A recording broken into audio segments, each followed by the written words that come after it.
frappé, ligoté et enfermé dans le coffre de sa voiture. C'est le cauchemar qu'a vécu hier une conductrice de taxi de 57 ans.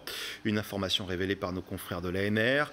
L'agresseur présumé, un client qu'elle avait pris à Tours, direction Chambord, est ce soir en garde à vue. On ignore encore ses motivations.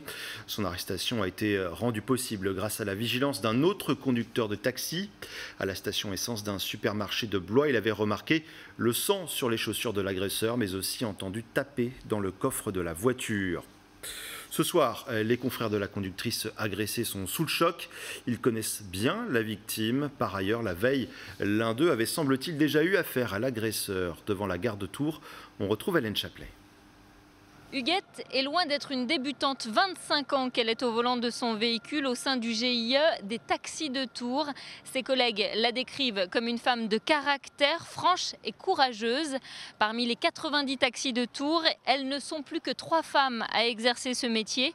Huguette fait également partie du conseil d'administration du groupement. Alors forcément, ici, tout le monde la connaît. On est tous complètement abasourdi par ce qui s'est passé, parce qu'en plein jour comme ça, maintenant effectivement on n'exclut pas et on garde toujours en tête que cette chose-là est toujours possible, que ce soit le jour, que ce soit la nuit.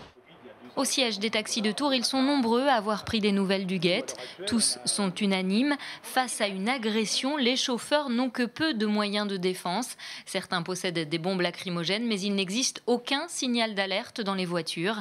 Les conducteurs sont donc quotidiennement livrés à eux-mêmes avec des inconnus. Il faudrait peut-être un jour que les gens pensent à ce que ça soit aménagé, peut-être avec quelque chose, une alarme ou quelque chose. Mais si un individu vous voit appuyer sur un bouton, automatiquement, vous rentrez déjà dans un truc où il se crée un milieu un peu compliqué, une ambiance compliquée. Donc finalement, il n'y a rien à faire? Il n'y a pas grand-chose à faire, mis à part avoir certainement plus de chance que ce que Huguette a eu aujourd'hui.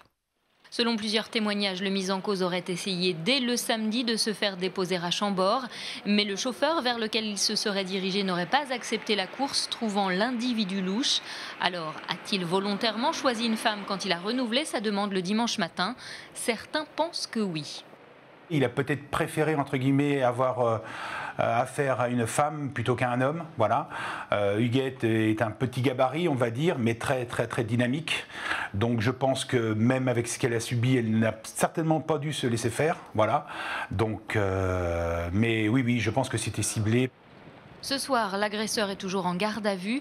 Il pourrait être poursuivi au minimum pour enlèvement, séquestration et violence avec arme.